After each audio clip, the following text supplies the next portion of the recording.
Olá, meus amigos, sejam muito bem-vindos ao meu canal. Meu nome é Antônio Sanches e vamos para mais um vídeo de Direito Processual Civil. Nesse vídeo, do que a gente vai falar? A gente vai para a terceira aula a respeito de recursos especial e extraordinário. O que eu vou falar com vocês nessa aula? Eu vou falar da admissibilidade desses recursos e eu vou falar da repercussão geral, que é um item de admissibilidade, um requisito de admissibilidade somente do recurso extraordinário. Vocês já sabem, aqui vocês encontram os endereços das minhas redes sociais, mas se você não quiser ter que digitar, basta clicar nesse link aqui no seu canto inferior direito e vocês já vão estar inscritos no meu canal e ative as notificações, porque toda semana tem vídeo novo. Pois bem, vamos falar de recursos especial e extraordinário, começando pela interposição. A interposição é no órgão aquo. Lembrando que, quando a gente tem, em regra, a admissibilidade é feita no órgão adquem, no órgão jurisdicional que irá julgar o recurso. Essa é a grande regra no nosso sistema recursal. Porém, os recursos especial e extraordinário, eles têm dupla admissibilidade.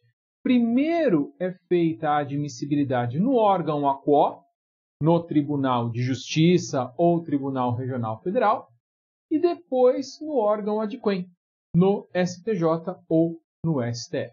Mas a interposição é no órgão aquo, Tribunal de Justiça ou Tribunal Regional Federal. Lembrando que, se for recurso especial, sempre vai ser um tribunal, por força do inciso 3 do artigo 105 da Constituição. Por outro lado, se for recurso extraordinário, excepcionalmente admite-se a interposição de recurso extraordinário contra a decisão que não seja proferida pelo tribunal. Depois você dá uma olhada nos vídeos 1 e 2 a respeito de recursos especial e extraordinário, e lá vocês vão ver o motivo pelo qual nós temos essa exceção, ou essas duas exceções para o recurso extraordinário. Continuando aí, a interposição de ambos os recursos é feita ao mesmo tempo. Okay? Então aqui você vai apresentar as duas petições, tanto do recurso especial quanto do recurso extraordinário, ao mesmo tempo. O mesmo prazo comum, interposição em prazo comum concomitante para os dois recursos, sempre por órgão aquo, sempre para o Tribunal de Justiça ou Tribunal Regional Federal. Duas petições para cada recurso: petição de interposição e petição de razões recursais. Por que isso? Porque aqui você está se dirigindo a um órgão jurisdicional na interposição, então você está conversando com o Tribunal de Justiça ou o Tribunal Regional Federal a respeito da interposição do recurso. Depois, a respeito do julgamento do recurso, você estará conversando com o STJ e com o STF. Então, por uma questão até de dialogicidade do recurso, para que se estabeleça um diálogo correto, você faz duas petições. Uma endereçada ao presidente ou vice do Tribunal aquo e outra ao Tribunal lá em Brasília, STJ ou STF. É o mesmo sistema da apelação. Na apelação você interpõe um recurso para a vara, então você faz a petição de interposição direcionada para a vara, enquanto as razões são direcionadas ao tribunal. Diferente, por exemplo, do agravo de instrumento, que você não precisa fazer duas petições, porque a interposição já está acontecendo no órgão adquem, no órgão que vai julgar o recurso. Okay? Continuando aí, o Código estabelece expressamente a desconsideração de vícios formais ou a possibilidade de que o relator permita que sejam sanados esses vícios formais, especificamente para o RE, recurso extraordinário, e para o resto, recurso especial. Mas com a devida vênia, não precisaria o Código de Processo Civil estabelecer especificamente para esses recursos, porque o próprio parágrafo único do artigo 932, que se aplica a todos os recursos, estabelece a obrigatoriedade de que se busque sanar os vícios formais por conta, inclusive, da primazia do mérito, do princípio da primazia do mérito, que se aplica não só aos recursos, mas a todo o processo civil. Okay? Então não haveria necessidade, porém, o Código estabelece de maneira específica, o que não gera nenhum conflito, apenas uma redundância. Continuando, vejamos agora os efeitos deste recurso. Desses recursos, melhor dizendo.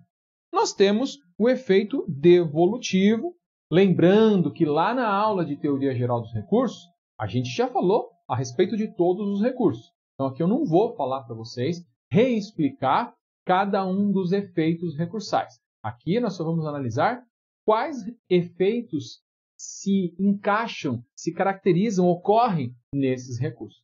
E aqui, o efeito devolutivo, nesses recursos excepcionais, é bastante restrito. É especificamente restrito à matéria impugnada. Esse é o motivo, inclusive, pelo qual parte da doutrina, e alguns julgados seguem esse entendimento, nega o efeito translativo a esses recursos. Porque vão dizer, olha, só pode ser analisada efetivamente a matéria que foi discutida no recurso. Mesmo matérias de ordem pública não podem ser analisadas se não discutidas no recurso.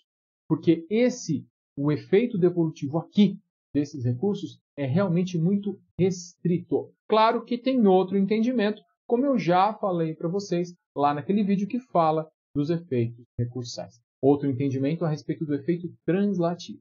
Okay? De qualquer forma, o efeito devolutivo ele é estrito à matéria impugnada. Efeito regressivo, que é a possibilidade do juízo de retratação. Existe na hipótese do inciso 2 do artigo 1030.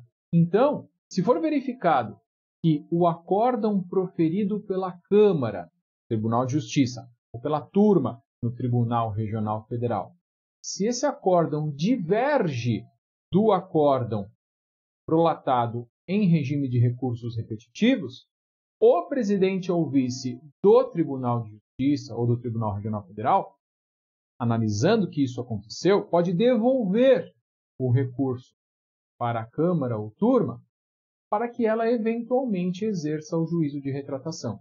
Então, o juízo de retratação, o efeito regressivo, em regra não existe.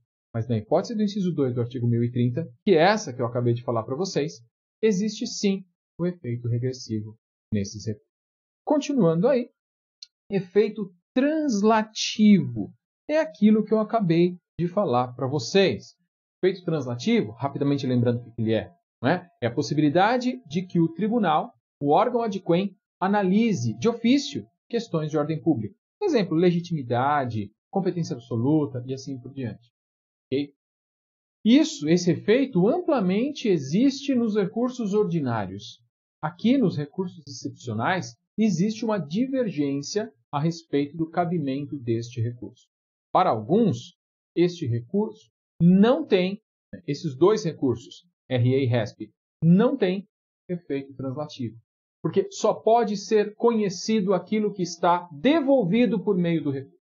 Por outro lado, algum outro entendimento entende que pode sim ser analisada uma questão de ordem pública, independentemente de estar nas razões de recurso especial e recurso extraordinário. Então, aqui temos dois entendimentos e por isso eu coloco aqui para vocês. A existência do efeito translativo é controvertida. Alguns acórdãos dizendo que sim, outros acórdãos dizendo que não. Não há efeito translativo. Por outro lado, esses dois efeitos aqui, o expansivo e o obstativo, são efeitos de uma dinâmica mais simples. Então, o obstativo, ele obsta, ele impede o trânsito em julgado, e o expansivo é a possibilidade de que aquele recurso gere consequências para além daquilo que estritamente foi pedido.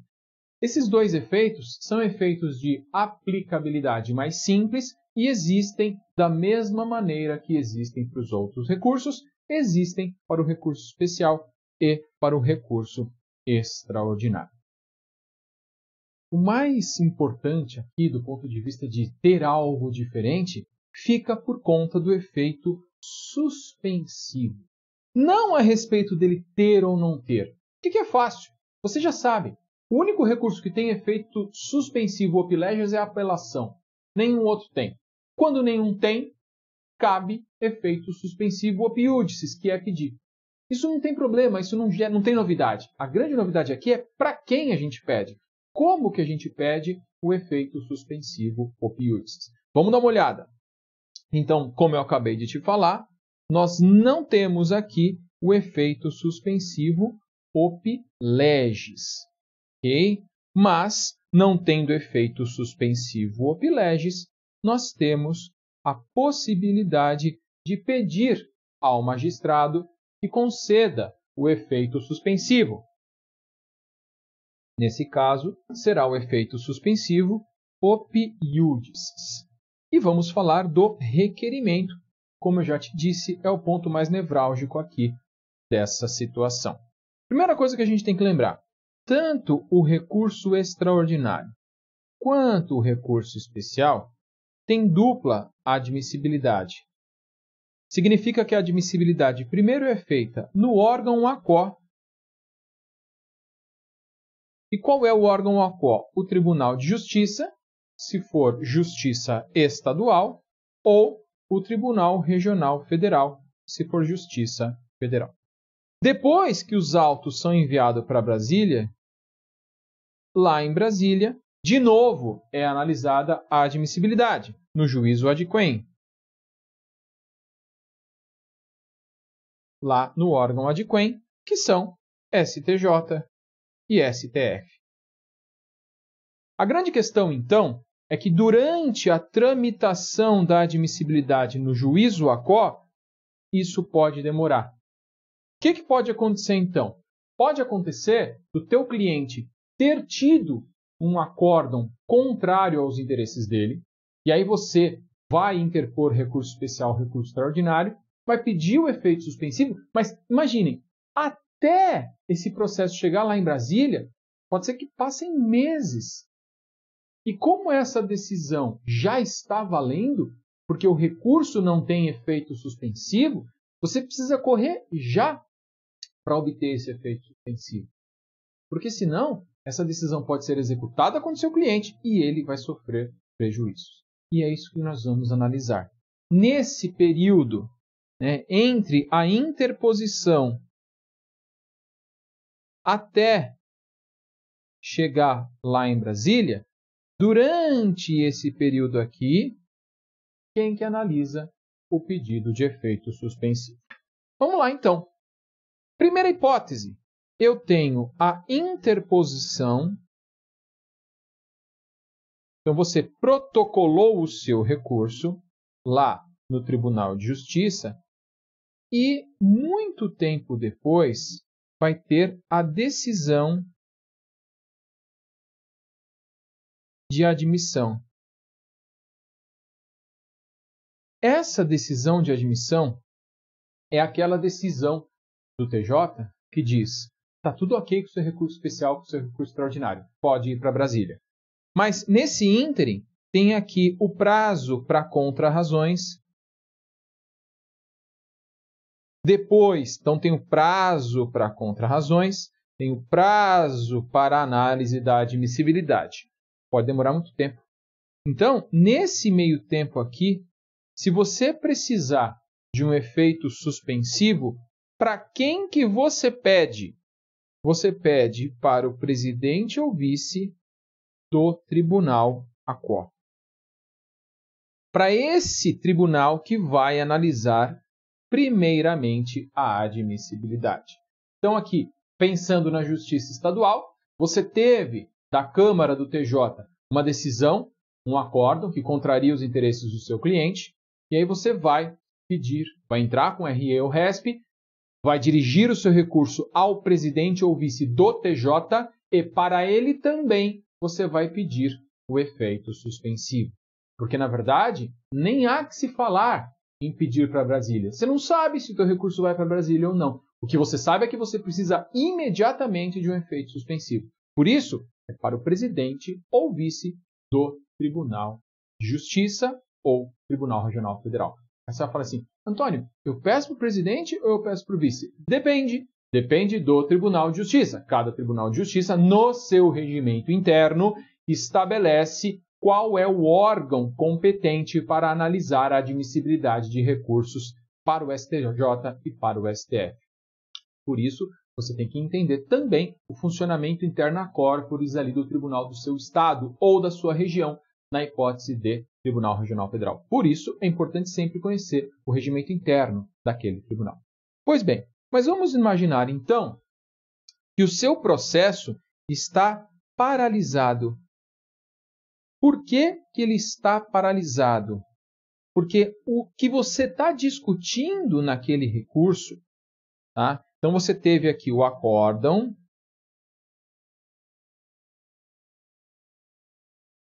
da Câmara, o acórdão do TJ, por exemplo. Você interpôs o RE ou RESP. E você sabe que lá na frente vai acontecer, se tudo der certo, a decisão de admissão.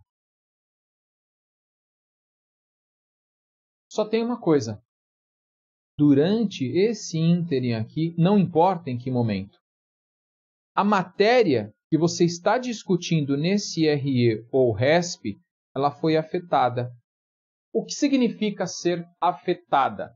Ela está vinculada a um julgamento por recurso repetitivo. Julgamento por recurso repetitivo é o que você vai ver lá naquele outro vídeo, que é o vídeo 4 de RE e RESP, que trata justamente de recursos especial e extraordinário repetitivos. Mas uma coisa que você vai ver lá naquele vídeo é, quando a matéria verifica-se que é importante, que existe mesmo a repetição, o tribunal coloca essa matéria para julgamento em regime de repetitivos, e isso se chama afetação, e suspende os processos no Brasil inteiro. Okay? Se você precisar de um efeito suspensivo, estando suspenso o processo, o que você vai fazer? Para quem que você vai pedir? Também para o presidente ou vice-presidente do tribunal OCO, porque você, afinal de contas, ainda não teve a decisão de admissão. Pode ser que o seu recurso, qual deles? Recurso extraordinário ou recurso especial? Ele já foi admitido pelo órgão ACO. Quer dizer, o Tribunal de Justiça do seu estado já disse que ele está ok para subir. Mas ele não subiu ainda, ou se subiu, não foi distribuído. Ok? Então, o que eu tenho certeza é o recurso está indo para Brasília, mas eu não sei na mão de quem está. Bom, mas se eu já tenho certeza que o recurso está indo para Brasília, eu não vou mais, então, me reportar ao Tribunal de Justiça ou Tribunal Regional Federal, porque os autos estão a caminho, ou já até estão lá, só não foram distribuídos. Então, o que eu vou fazer? Eu vou fazer uma petição autônoma e vou lá para Brasília, obter o efeito suspensivo diretamente com um dos ministros. Então, vai ser distribuído primeiro o pedido de efeito suspensivo. E para aquele ministro que receber essa distribuição, já acontece a prevenção. Ele já fica prevento, ele já fica vinculado ao julgamento do especial do extraordinário. Ok? Então, se o recurso já foi admitido, mas ainda não foi distribuído, petição autônoma, cuja análise gera prevenção. E por último, mais fácil, se o recurso extraordinário ou recurso especial já foi distribuído, o pedido é feito diretamente ao relator. Okay? Você fala, nossa, Antônio, é muita coisa, eu me perdi. Calma, se você se perdeu, volta o vídeo, assiste de novo, assiste pausadamente analisando os artigos do Código de Processo Civil que tratam a matéria. Essa é a vantagem da videoaula. Faz devagar, revê, trivê, vê quantas vezes você quiser. E aí você vai conseguir compreender a dinâmica. Desenha, faz com calma, vai dar tudo certo. Ok? Pois bem, como eu estou falando para vocês, este recurso ele tem dupla admissibilidade. né? O que significa dizer que os órgãos ACO, que são TJ, no caso da Justiça Estadual, ou TRF, no caso da Justiça Federal. E os órgãos adquem, que são STJ, no caso do recurso especial, ou STF, no caso do recurso extraordinário. Significa que ambos fazem a admissibilidade.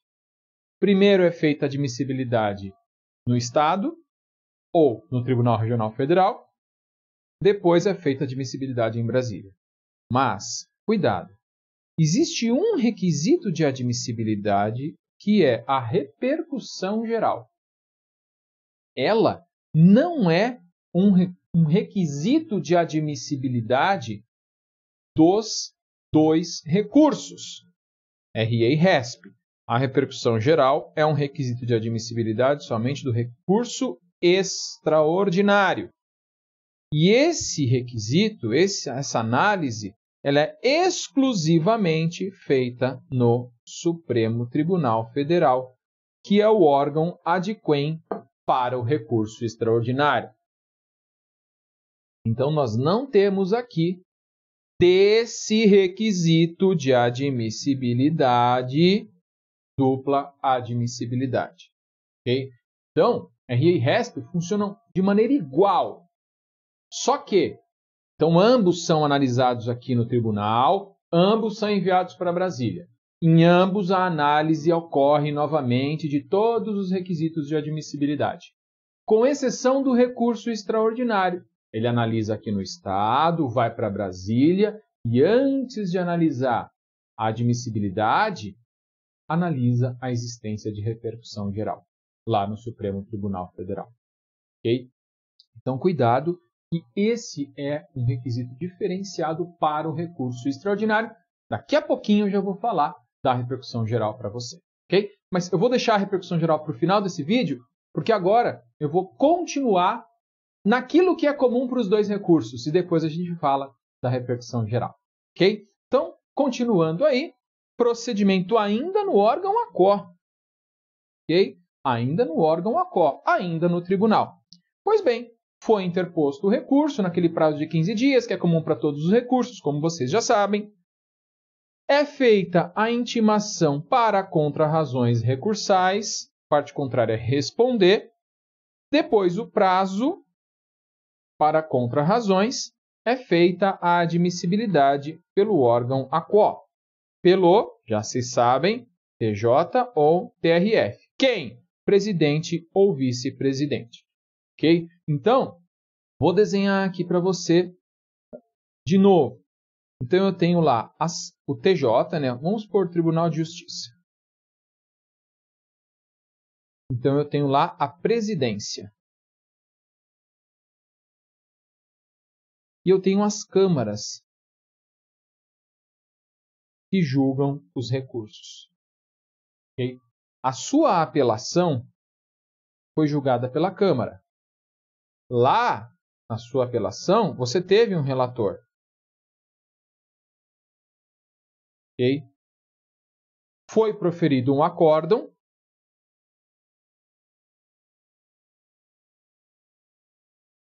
Contra esse acórdão, você vai interpor recurso especial e recurso extraordinário. Você já não se dirige mais à Câmara. Você vai fazer a petição do RE e o RESP direto para o presidente ou vice. Okay? Porque toda a tramitação é nesse órgão, no presidente ou vice do Tribunal ACO, que pode ser o TJ ou o TRF. Aí, você teve o acórdão, interpôs RE e RESP para o presidente ou vice do tribunal, o recurso entrou na presidência ou vice-presidência, automaticamente o recorrido é intimado para contrarrazões, corre o prazo, com ou sem as contrarrazões, os autos são conclusos ao presidente ou vice, que faz, então, a análise da admissibilidade. ok? Com todos os requisitos de admissibilidade que vocês já estudaram lá na aula a respeito de admissibilidade. Tanto aquele vídeo que trata dos requisitos de admissibilidade dos recursos em geral, que estão presentes aqui, como também dos requisitos de admissibilidade específicos do recurso especial e do recurso extraordinário. Por exemplo, que a questão seja efetivamente debatida. Se não é debatida, você tem que usar pré-questionamento. Mas tudo isso você já viu naqueles outros vídeos. Então vamos analisar o que acontece na presidência ou vice do tribunal depois que o recurso esgota o prazo para contra-razões. Vamos lá então. Feita essa tramitação prévia, aí sim vai ser analisada a admissibilidade. E o que você tem que ter em mente aqui é que no RE e no RESP nós temos uma grande influência dos julgamentos repetitivos, que é aquilo dos julgamentos repetitivos e da repercussão geral. Repercussão geral você vai ver aqui nesse vídeo, ao final, e repetitivos é aquilo que você vê lá naquele outro vídeo, aula 4, de RE e RESP. Qual é essa influência? Meus amigos, faz sentido ir para Brasília um recurso especial ou um recurso extraordinário que contrarie o entendimento já publicado pelo STJ ou pelo STF em regimes repetitivos? Não faz sentido. Então nem vai. Porque STJ e STF já disseram que eles entendem a respeito de um determinado assunto. Também não faz sentido um recurso ir para Brasília se o STJ e o STF já disseram que esse assunto não tem repercussão geral. Ou, em julgamento de repercussão geral, já disseram que esse assunto, que essa tese não tem viabilidade. Essa é a ideia. Então, primeira coisa que o presidente ou vice do TJ faz é verificar se este RE e este RESP que está aqui na mão dele, esse recurso contraria o entendimento de Brasília. Se isso acontecer, nem vai. Nem vai. E dessa decisão que nega seguimento, cabe agravo interno. Okay? Vamos esmiuçar, então, o que é esse nem vai. Vamos lá. Temos aqui negativa de seguimento. Recurso extraordinário que já tem a repercussão geral negada. O que significa dizer? O Supremo já analisou em outro processo, em outro recurso, que esse tema não tem repercussão geral. Então não vai subir para Brasília. Okay? Além disso, recurso extraordinário que teve repercussão geral, tá? Porém, a decisão publicada pelo Supremo a respeito desta tese em regime de repercussão geral, essa tese que foi acolhida pelo Supremo, ela é contrariada pelo recurso que está analisando. Então, o seu recurso extraordinário, o recurso extraordinário que você acabou de interpor, contraria entendimento firmado em repercussão geral, firmado em outro processo. Okay? Então, aqui é aquela situação. Já teve um recurso que teve repercussão geral, e na repercussão geral, o Supremo disse, olha, essa tese não tem acolhida pelo ordenamento jurídico. Então, não adianta o seu recurso extraordinário com essa tese subir. Porque o Supremo disse, tem sim repercussão geral, mas não faz sentido. Eu não dou razão a essa tese. Tá? Então, o que você está veiculando no RE é uma tese já rechaçada, recusada pelo Supremo Tribunal Federal. Ok? Continuando aí, mesma coisa para RE e RESP repetitivos. Não é? Se o seu recurso extraordinário ou o seu recurso especial contrariar entendimento já afirmado, né? Entendimento em outros processos já firmado em outros processos em recurso extraordinário ou especial repetitivos. Okay? A ideia aqui é a mesma. Já houve recursos especiais, recursos extraordinários, julgados no regime do repetitivo, lá em Brasília. E a tese publicada é uma, e o que você está veiculando aqui no CRE e no RESP é outra. Você está sustentando algo que já foi recusado em Brasília. Não faz sentido o seu recurso subir. Então, em todas essas hipóteses, o seu recurso será negado seguimento, ele não vai para Brasília, não porque está fora do prazo, não porque não recolheu o preparo, nada disso. Ele terá o seguimento negado por força dos precedentes repetitivos ou repercussão geral. Essa decisão que nega seguimento com base nesses repetitivos ou repercussão geral desafia recurso de agravo interno. Tá? Então, não vai para Brasília. Dentro do próprio tribunal, em cada tribunal, isso definido pelo regimento interno, existe um órgão responsável por analisar essas decisões que negam seguimento com base em julgamentos repetitivos ou repercussão geral. Mas vamos imaginar que não é o caso, então, de negar seguimento a respeito da repercussão geral.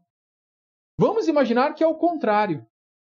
Vamos imaginar que houve o recurso especial, houve o recurso extraordinário, você interpôs especial e extraordinário, e a decisão da Câmara contraria entendimento já firmado em Brasília, em especial e extraordinário. Isso pode acontecer. Então imaginem o seguinte, o presidente ou vice do Tribunal de Justiça, por exemplo, pega o seu recurso especial, o seu recurso extraordinário e fala, peraí, mas a Câmara contrariou. Aí o autor aqui está recorrendo para Brasília. É quase que certo que o STJ e o STF vão confirmar o entendimento deles mesmos em repetitivo ou repercussão geral. Então, o que o presidente ou vice do Tribunal de Justiça faz? Ele vai devolver para a Câmara para, eventualmente, a Câmara exercer o juízo de retratação. É a hipótese do 1030, inciso 2, que eu falei para você no começo desse vídeo. Né? Então, nesse caso, esses recursos terão efeito regressivo. Ok? Vamos dar uma olhada lá, então. Então, ele vai devolver à Câmara, né, o presidente do TJ vai devolver o processo para a Câmara para a retratação. Se a Câmara contrariou entendimento em repetitivos. Aí, devolvido o processo para a Câmara, duas possibilidades se mostram. Aconteceu retratação, então a Câmara se retratou, a Câmara voltou atrás. Se isso aconteceu, assunto encerrado. Né? Porque imagina, você recorreu para tentar levar o processo para Brasília e reverter. Nem precisou ir para Brasília, voltou para a Câmara e reverteu. O assunto está encerrado. Só que aí, inverteu o resultado. O assunto está encerrado para você que recorreu. Porque você queria levar o processo para Brasília e reverter a decisão. Você já conseguiu. Para você, está tudo beleza. O assunto está encerrado. Mas, para a parte contrária agora, nós temos uma decisão que a prejudica. Obviamente, princípio do duplo grau, contraditório, ampla defesa e tal, o que vai acontecer? A parte contrária vai poder interpor RE e RESP. Okay? Mas, nesse caso, se esse juízo de retratação já foi com base em precedente repetitivo ou repercussão geral, muito dificilmente esse RE ou esse RESP interposto pela parte contrária vai ter sucesso. Porque aí será esse RE e esse RESP que contraria o entendimento vinculante. E aí o que acontece? Terá segmento negado, como a gente acabou de ver no slide anterior. Ok? Continuando aí, pode ser que o presidente devolva para a Câmara e não haja retratação. A Câmara do Tribunal diga, não tem retratação nenhuma, entendo que decidi corretamente, mantenho a decisão. E aí vocês já sabem, o processo vai para a admissibilidade e, se estiver dentro do prazo, se estiver com o preparo recolhido, o processo vai para Brasília. Ok? Então, aqui nós temos o juízo de retratação, efeito regressivo. Mas não acaba aí. Vamos analisar. Imagina o seguinte. Houve o recurso especial e extraordinário, está nas mãos do presidente do Tribunal de Justiça, só que ele verifica que essa questão já está afetada. Essa questão já está em julgamento lá em Brasília, em recursos repetitivos. E, como você vai ver no próximo vídeo, quando você tem recursos repetitivos lá em Brasília, todos os outros processos estão paralisados. O que vai acontecer com esse? Será paralisado. Okay? Então, se a questão estiver afetada, o presidente do TJ vai suspender o RE ou RESP. Dessa decisão também cabe agravo interno. Aí você vai falar assim, mas Antônio, espera aí. Se a regra é que os processos no Brasil inteiro fiquem suspensos quando uma decisão está afetada, por que eu vou fazer um agravo interno aqui se o meu RE ou RESP está suspenso por conta de afetação? Pois é, se o seu RE ou RESP trata daquela matéria que está afetada, ele está suspenso, ficará suspenso, você não pode fazer nada. Se você tiver uma urgência, você pode pedir tutela de urgência, mas não pediu prosseguimento do processo. Tem que esperar. Mas e se a decisão do seu processo, o caso do seu processo, não discute o mesmo tema que aquele de Brasília que está afetado? Pode ser que aparentemente eles tratem da mesma coisa, mas não na verdade. Se isso acontecer, se aparentemente eles tratarem da mesma coisa, mas no fundo, na essência, são situações distintas, aí você tem o Instituto da Distinção. E aí como é que você vai alegar que existe distinção? Em agravo interno. Você vai fazer o agravo interno justamente para demonstrar que houve distinção e por esse motivo o seu processo não pode ficar suspenso, ele tem que prosseguir. Ok? É por esse motivo que essa decisão do presidente do TJ de suspensão, ela desafia recurso de agravo interno, para demonstrar o distinguishing, que inclusive é algo que eu vou falar para vocês lá no outro vídeo. É a parte final, lá do vídeo que trata do RE e RESP repetitivos. Ok? Continuando aí, se a questão está afetada e o seu RE e RESP são muito bons, muito bem fundamentados, por que não enviar este recurso para Brasília?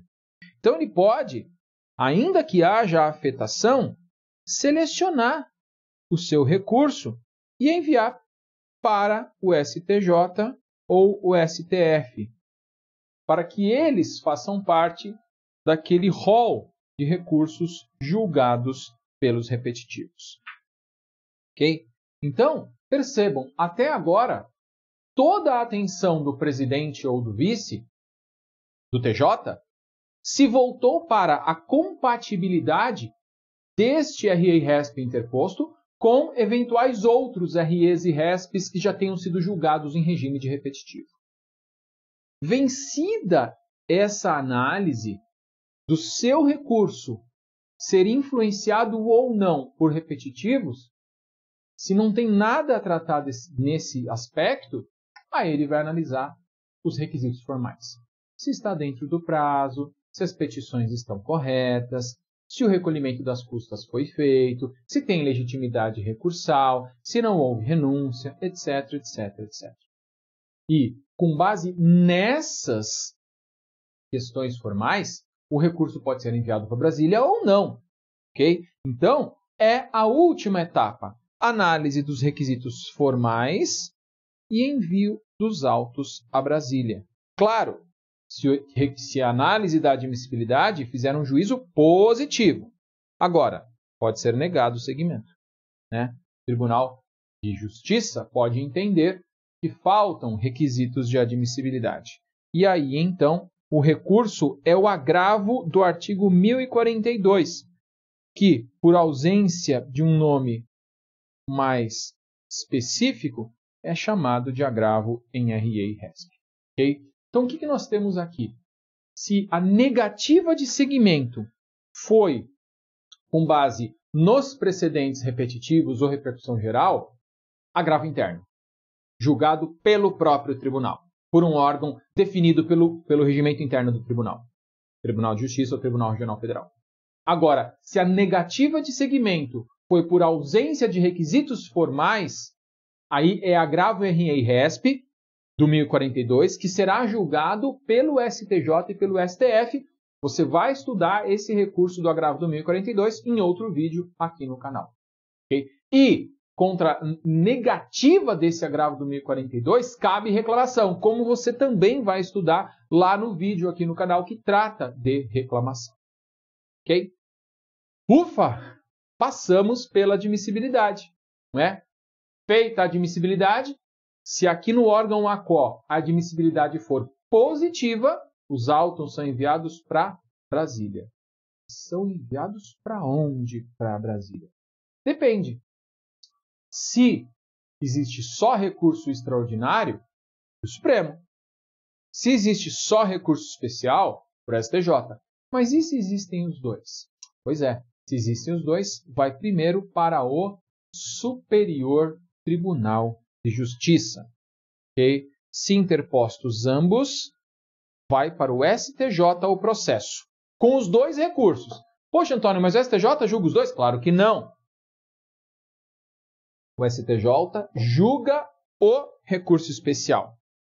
Mas o STJ pode falar, espera um pouquinho, estou olhando o processo aqui e o recurso extraordinário ele é prejudicial ao recurso especial.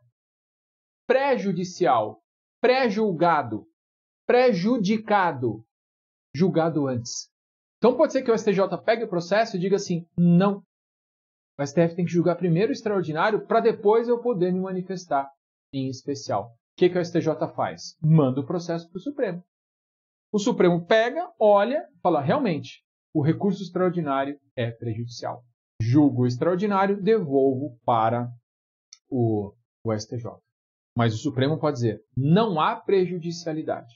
Devolvo para o STJ e o STJ julgue o especial e depois me mande o processo, porque vocês sabem, o Supremo tem jurisdição acima do STJ. Ok? Então, nessa perspectiva, né, os autos seguem para o STJ, a não ser que o STJ considere prejudicial. Aí ele para tudo e manda os autos ao Supremo. Essa decisão ela é irrecorrível, mas o Supremo pode rejeitar a prejudicialidade e devolver ao STJ, para o STJ julgar primeiro o RESP e depois enviar ao STF para julgamento do extraordinário. Ok? E, depois disso, julgados os recursos especiais ou o recurso especial, os autos são remetidos ao Supremo. Os autos remetidos ao Supremo, se efetivamente ele não considerar prejudicado o recurso extraordinário por força daquilo que foi decidido no especial. Vejamos agora a repercussão geral. Eu já falei para vocês no começo desse vídeo. A repercussão geral é um requisito de admissibilidade somente do recurso extraordinário. ok? E o que é repercussão geral? O conceito de repercussão geral está no parágrafo 1º do 1035. Eu já coloquei aí para vocês. É a existência ou não, né? Se não houver, nós não temos repercussão geral, de questões econômicas, políticas, sociais ou jurídicas. Na verdade, são questões sociológicas. Mas o que é importante? Que tais questões ultrapassem os interesses subjetivos da causa. O que significa dizer que essas questões sociais, jurídicas, políticas têm que extrapolar os limites do processo. Eu falo para vocês desde o primeiro vídeo a respeito dos recursos excepcionais. Eles são feitos para corrigir o balizamento do ordenamento jurídico. Não são para resolver o problema de uma pessoa. Então, eles, por natureza, têm que extrapolar os interesses daquelas partes daquele processo. Ok? E isso textualmente foi colocado no código em repercussão geral. Mas repercussão geral, stricto sensu, do jeito que nós estamos vendo aqui, é um requisito de admissibilidade somente do recurso extraordinário, não é do especial. Ok? Continuando aí, isso é a repercussão geral e a análise é feita somente, já te falei, pelo Supremo Tribunal Federal, que é o órgão ad quem. Ok? Que é o órgão ad quem. Não há análise da repercussão geral pelo Tribunal de Justiça. Ok? Diz a Constituição, para você ter ausência de repercussão geral, você precisa de 2/3 do Supremo Tribunal Federal. Faça a conta aí e você vai verificar que 2/3 correspondem a 8 ministros do Supremo Tribunal Federal. O Supremo Tribunal Federal, como você já sabe, ele tem 2 turmas. Primeira turma e segunda turma. Quanto tem cada turma? 5 ministros. Então, você tem 5 ministros na primeira turma, 5 ministros na segunda turma e o presidente. Ok? Se você precisa de 8 ministros para o não, para a ausência de repercussão geral, e você tem 11 ministros no Supremo, você verifica o seguinte: se eu tiver 4 sim, se eu tiver 4 ministros dizendo existe repercussão geral, eu não consigo mais os 8 nãos. Ok? Para eu ter 8 nãos, inexoravelmente eu vou ter no máximo 3 sims. Então o que acontece? O processo entra na turma, primeira turma ou segunda turma. É analisada pela turma a presença de repercussão geral. Se 4 ministros dentro da turma disserem existe repercussão geral, a questão está resolvida. Está reconhecida a repercussão geral. Por quê? Em havendo 4 ministros reconhecendo a repercussão geral, é impossível ter 8 votos dizendo não. Tá? Então, somente se não houver esses 4 que há necessidade de deliberação do pleno a respeito da repercussão geral. Ok? Continuando aí, então, desse jeito, como eu tenho 5 ministros numa turma, a presença da repercussão geral pode ser reconhecida interna corporis, dentro da turma. E a ausência depende do pleno, que só então eu vou ter os 8 nãos que eu preciso. Porém, o Código estabelece as hipóteses de repercussão geral presumida. Quando a decisão contraria súmula ou jurisprudência do Supremo, ou quando a decisão declara inconstitucional uma lei em incidente de arguição de inconstitucionalidade. Aí você vai falar, Antônio, incidente de arguição de inconstitucionalidade? Calma, tem um vídeo aqui no canal que trata sobre incidente de arguição de inconstitucionalidade. É o mecanismo para implementar a cláusula de reserva de plenário, lá do artigo 97 da Constituição. Mas dá uma olhadinha lá no vídeo, e aí você vai ter mais detalhes a esse respeito. O que importa para agora é que nesses dois casos nós temos a repercussão geral presumida. Então, a gente nem vai ter a discussão a respeito da repercussão geral. Continuando aí, como repercussão geral é um tema muito importante, está dizendo que aquele processo extrapola os limites da causa, isso vai ter influência no Brasil inteiro, então admite-se a figura do amicus curiae. Okay? Amicus curiae que você já sabe, lá desde a teoria geral do processo, é aquele que dá pitaco, é aquele que fala para defender o seu entendimento. Ok? Acontecida a repercussão geral, nós temos a mesma dinâmica dos recursos repetitivos, suspensão de todos os extraordinários em território nacional. Okay? Afinal de contas, se você tem recursos extraordinários interpostos pelos tribunais do Brasil, e esses recursos discutem a mesma coisa, cuja análise de admissibilidade de repercussão geral está acontecendo em Brasília, vamos parar os outros recursos extraordinários. Por quê? Se essa repercussão geral for acolhida, a gente simplesmente aplica aquele entendimento. Se essa repercussão geral for negada, aqueles recursos nem vêm para Brasília, porque já fica demonstrado que eles não têm repercussão geral. Okay? Então, mais uma vez, suspensão de todos os recursos extraordinários, okay? No Brasil inteiro. Porque, se negada a repercussão, os recursos extraordinários que estão suspensos nos tribunais, eles terão seu segmento negado. Afinal de contas, já ficou demonstrado que tais recursos não têm repercussão geral. Okay? Mas não foi negada a repercussão geral. Foi admitida. Então o Supremo disse que aquele tema tem repercussão geral e julgou aquele tema.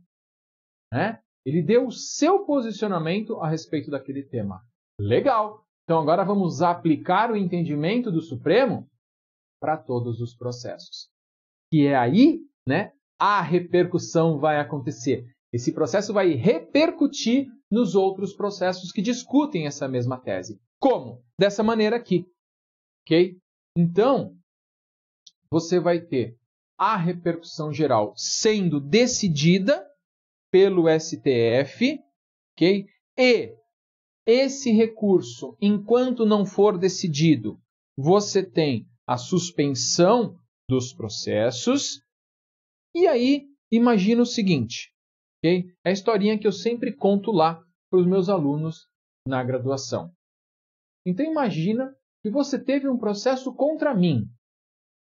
Tá?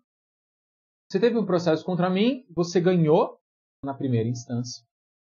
Você ganhou no tribunal. E eu perdi na primeira instância, perdi no tribunal, eu interpus recurso extraordinário. Só que eu interpus o meu recurso extraordinário fora do prazo. Bom, se eu interpus fora do prazo, já transitou em julgado, você sabe disso. Só que esse reconhecimento da intempestividade do meu extraordinário vai acontecer depois do prazo para suas contrarrazões. Lembra? Então, eu interpus, você vai ser intimado para contrarrazões, depois o processo vai para o presidente analisar. Mas nesse ínterim, houve a suspensão do processo, porque essa questão está em julgamento de repercussão geral. Você sabe que eu vou perder, porque eu interpus o meu extraordinário fora do prazo. Então, o que você pode fazer? Você pode falar assim, presidente do TJ, pelo amor de Deus, o Antônio interpôs o extraordinário dele fora do prazo. Nem quando aquele for julgado em Brasília, vai influenciar aqui. Porque aqui já transitou em julgado, eu só preciso que isso seja reconhecido. Então, o que você pode fazer? Você pode pedir para tirar o nosso processo da suspensão só para o presidente reconhecer que o meu extraordinário está intempestivo. E aí decretar o trânsito em julgado. Okay? Vamos combinar. Não faria o menor sentido você ter que esperar um ano, mais de um ano, né? Às vezes, nós tivemos recentemente um tema de repercussão geral, ficou 10 anos parado no Supremo, né? Sendo que você sabe que o nosso processo já transitou em julgado. Okay? Então, o que vai acontecer? Se o meu recurso extraordinário foi intempestivo, foi fora do prazo, você pode pedir para o Tribunal de Justiça fazer voltar a andar, requerer o andamento do processo. Não para o processo andar, na verdade, só para que seja reconhecido que o meu RE está intempestivo. Aí, obviamente, eu vou poder me manifestar em 5 dias, mas se tiver mesmo intempestivo, não vai ter o que fazer. Aí, o presidente ou vice reconhece a intempestividade e decreta o trânsito em julgado. Obviamente, dessa decisão, cabe recurso de agravo interno. Mas, vocês já sabem, se tiver efetivamente interposto de maneira intempestiva, não vai ter o que fazer. O trânsito em julgado vai ser reconhecido. Ok? Então aí, nós vimos a admissibilidade no tribunal ACO, no órgão ACO, do recurso especial, do recurso extraordinário, e vimos também um requisito de admissibilidade que só se aplica ao recurso extraordinário, que é a repercussão geral. Okay? Se esse vídeo te ajudou, curte, deixa o seu like, é muito importante para o canal. Compartilha com os seus amigos, suas amigas. Espero que esse vídeo possa ter te ajudado. Bons estudos, um grande abraço e até o próximo!